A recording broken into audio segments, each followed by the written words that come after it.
everybody, it's Chris Eads, known online as Wootini, here with another Gay Gamer video podcast. This week, I promise, this episode will be shorter than the last few because I have less to talk about. I did not go to the movies even. So, it's all about the games. First, I just want to mention that the other day I went to play fitness boxing on my Switch, which I am not playing as much as I really probably should be. And I was delighted to see that he was wearing a Christmas tree hat. So I now need to play with every single trainer to get every single trainer a Christmas hat of some kind, because I did the same thing with the Halloween hats. And to be fair, that actually was incentive to play more often with the Halloween hats, because I wanted to make sure I got everybody at least one Halloween hat. Now this started a little earlier than the Halloween, I think. I feel like Halloween, I was like right up against it. It was like a late last minute kind of thing. But here it's like, there's time before Christmas. Maybe it'll last until New Year's. I don't know. We'll see. But I should be able to get everybody a Christmas hat. But it'll make me play more, which is good. Because I also, this morning I played it and I got cute little reindeer antlers, which was adorable, and I liked that better than the Christmas tree hats. I was hoping there'd be antlers in there somewhere. Then I did not play a lot of Disney in the beginning of the week, but Wednesday was the new update with Cinderella and the new Star Path and everything. So the first day, Wednesday night after work, I spent a lot of time getting Cinderella in my valley. It was annoying because you had to plant a magic pumpkin that took 15 minutes, but I was like, I thought about coming back the next day, but I was like, no, I want to get her, I just want to get Cinderella in like as quickly as possible. So I'll just do Star Path duties for 15 minutes, and that was fine. It was fine because I got myself a little, I unlocked like a little winter coat and hat, which was nice. So I like changed my house and made it a winter house with some winter stuff next to it. Which is nice, except for the fact that, you know, I'm in the plaza, so it looks weird on the green grass, but what are you going to do? It's not like Animal Crossing where the whole valley changes and has weather for the season.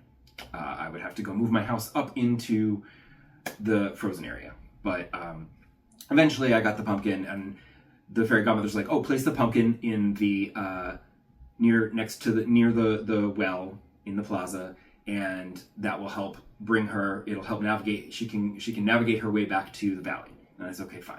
And then she's like, oh, you know what else though?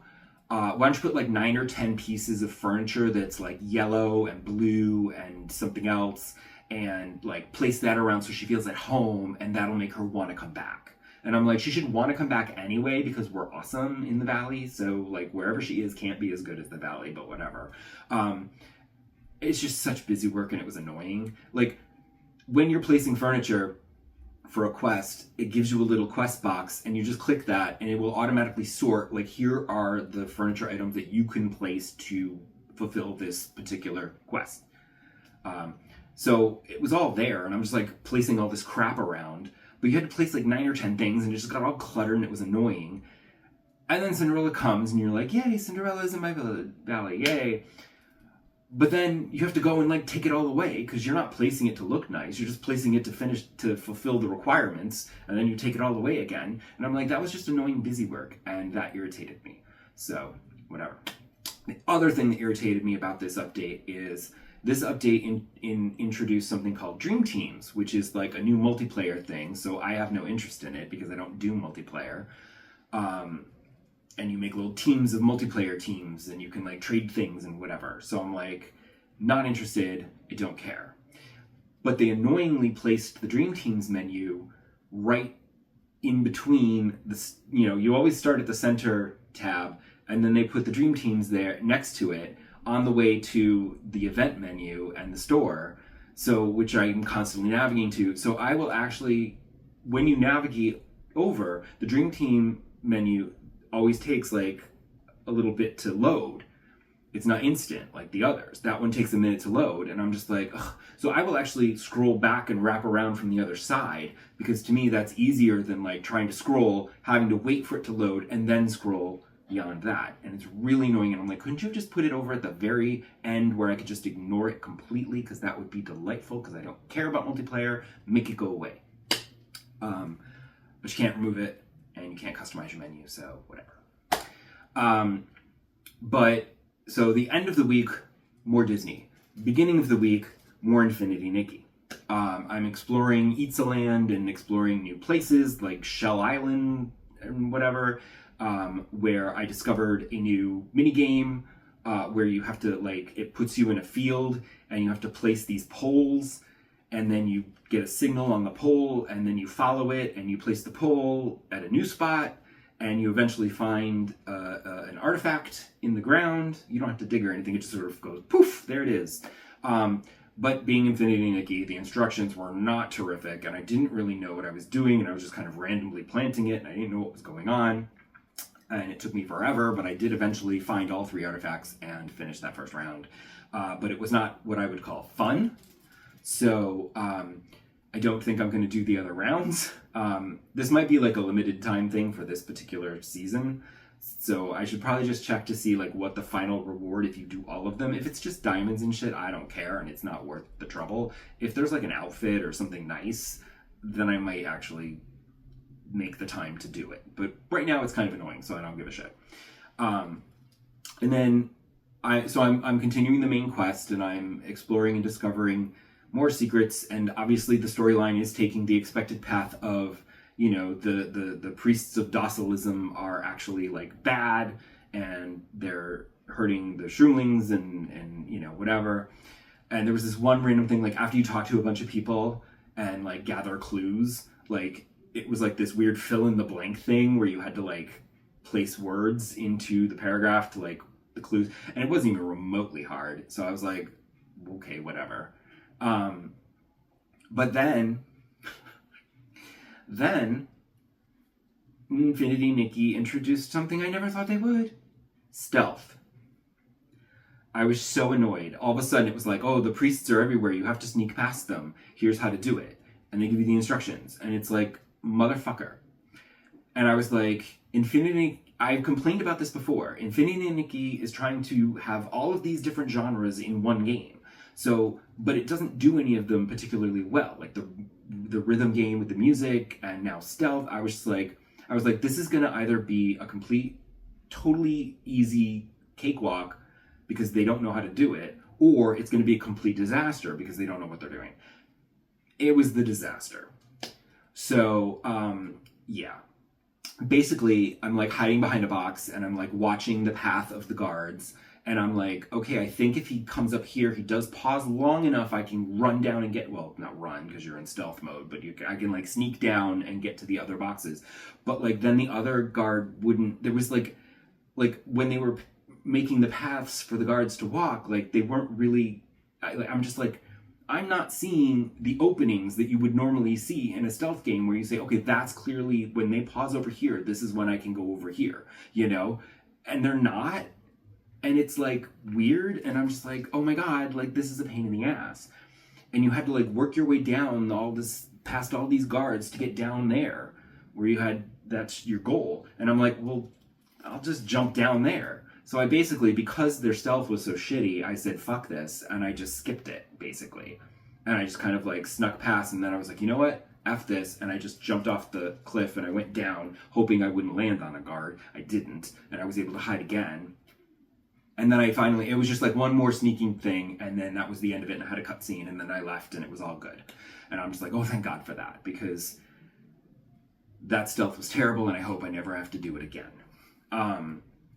Probably will, but we'll see. Because I am also, like, I know that stealth is terrible, because I don't like stealth games, but I have played them, and I know how it works. And even when it feels cheap, it's not. You made a mistake and got caught. Here, it just felt cheap, and they didn't know what they were doing. Because I'm also playing a lot of stealth in Star Wars Outlaws. Obviously, it's the main thing. You're not meant to run and gun. I kind of miss that. You're not a Jedi. You do have a blaster, but, you know, you're meant to sneak around. You're a sneak thief. And that's fine. And their stealth is actually pretty well done. I'm not having a problem with it yet, which is good, because as I've said, not a big stealth fan, so to play a game that's primarily like, there's a lot of stealth in it, it's like half stealth, and I'm like, ugh. But so far so good. The controls are fine. I do find when you try to climb a ladder, sometimes I have to click the button a couple of times before I actually get on the ladder, which is fine unless you're like trying to avoid a guard, in which case it's like, get up there. And then the other problem with the controls, which is not my fault. I mean, it is my fault. It's not the game's fault. It's my fault. Because as I mentioned before, my PlayStation controller has some bad drift. The left thumbstick keeps drifting up, which is very annoying when you're trying to navigate menus and select things because it goes... It's really annoying. And I really hope that Santa brings me a new PlayStation controller for Christmas. But it's annoying with menus mostly. When you're playing games, you're moving around enough that it doesn't really affect you. But here, I'm trying to sneak, so I'm hiding behind something or in some grass or whatever, and then Kay will start like inching forward, and I'm like, no, stay where you are. But the controller wants to keep going forward, and it's not great. But that's my fault. That's my controller. That's not the game. My main problem with the game, honestly, so far, is the story. It's not great. It doesn't really exist. Like, it started with Kay being like, oh, I want to get off this planet, because that's what Star Wars is all about, like, get off this planet and have an adventure and whatever. But you get off that planet by stealing a ship, and then you crash land on another planet that's also not great. And now you have, like, a death mark on you. Thankfully, no bounty hunters have been after me yet. Not good. I'm sure they'll come, but not yet. So basically, I'm not really sure what the story is. Like, what is my goal? I'm trying to upgrade my ship, and I'm trying to upgrade the speeder, and I'm doing all these quests. To what end? I assume I will eventually go back and defeat this guy, but that's not really...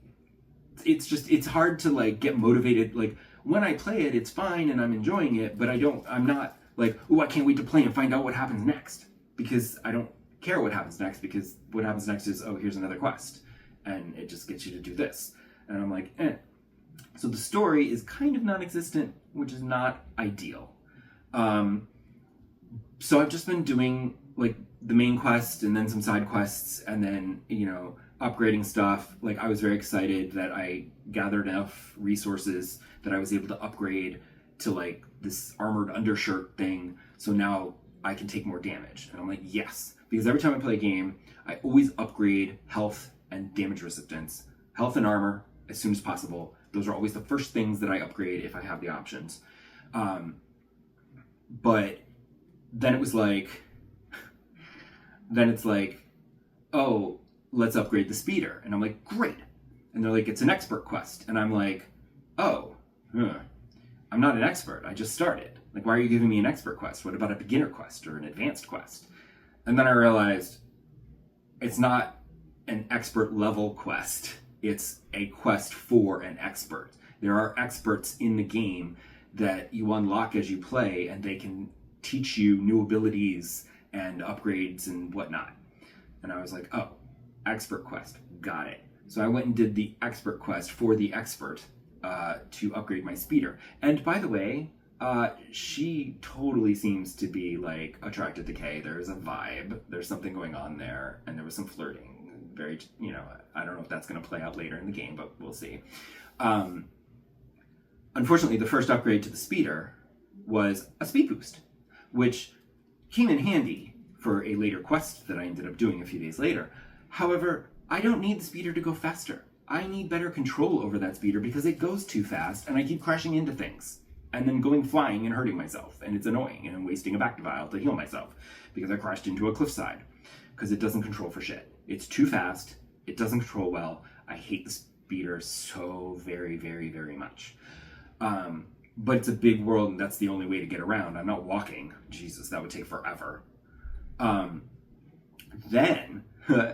Then I got a notification that they're like, hey, you should upgrade your starship. And they're like, upgrading your starship is important to survive space combat. And I was like, motherfuck, there's space combat in this. I had no idea. I should have expected it, honestly. But thankfully, the first space mission that you do, it's not terrible. The space combat's not great. My blaster, the lasers keep overheating, so I always have to, like, just kind of, avoid it until I can shoot again. It's sort of not great.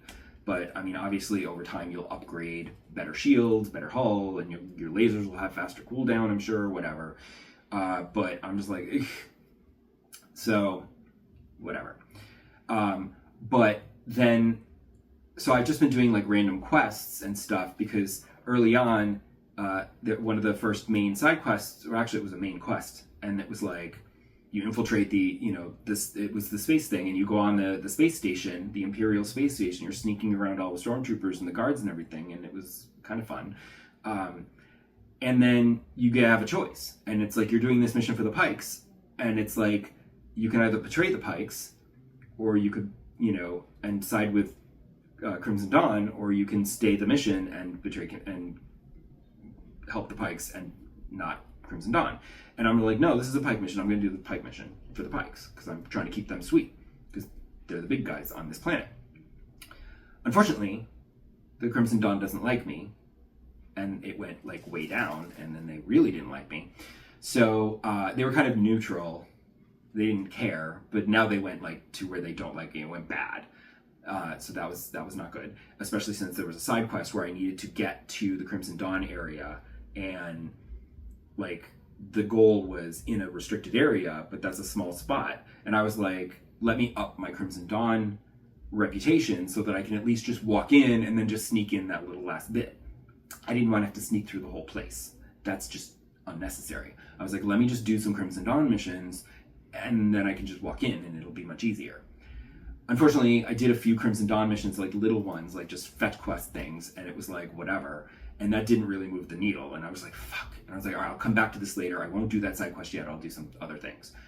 So I was like, let me do that hut mission, because that hut guy was like, hey, do this mission for us. So I went and did that. And on that one, I broke into the place, got the data, and then this woman who was helping me on the mission, well, introduced me to the mission, whatever. She showed up and she was like, hey, I'll take that. And I'm like, what? And she's like, I work for Crimson Dawn. Give me that and we'll reward you. And you can just lie to the Hutts. And I was just like, okay. Because the other option was I stay with the Hutts and then I have to shoot her dead when we have a gunfight. And I was like, I don't feel like getting shot at right now. Take it. I need to boost my rep with Crimson Dawn anyway. So that helped bring me back up. And then it was okay, and I could enter their territory, and then I just had to sneak into that last little bit to upgrade, to talk to that guy about getting another expert.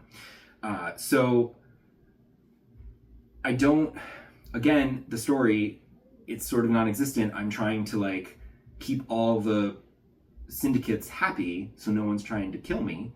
So it's like this weird balancing act, and it's just sort of like, and I don't really care because I don't like any of them. It's not like, oh, I really like this one syndicate, so I want to help them. It's like everyone's kind of shitty because they're all criminals. So it's just sort of like, I don't really want to help any of y'all. I want to help myself.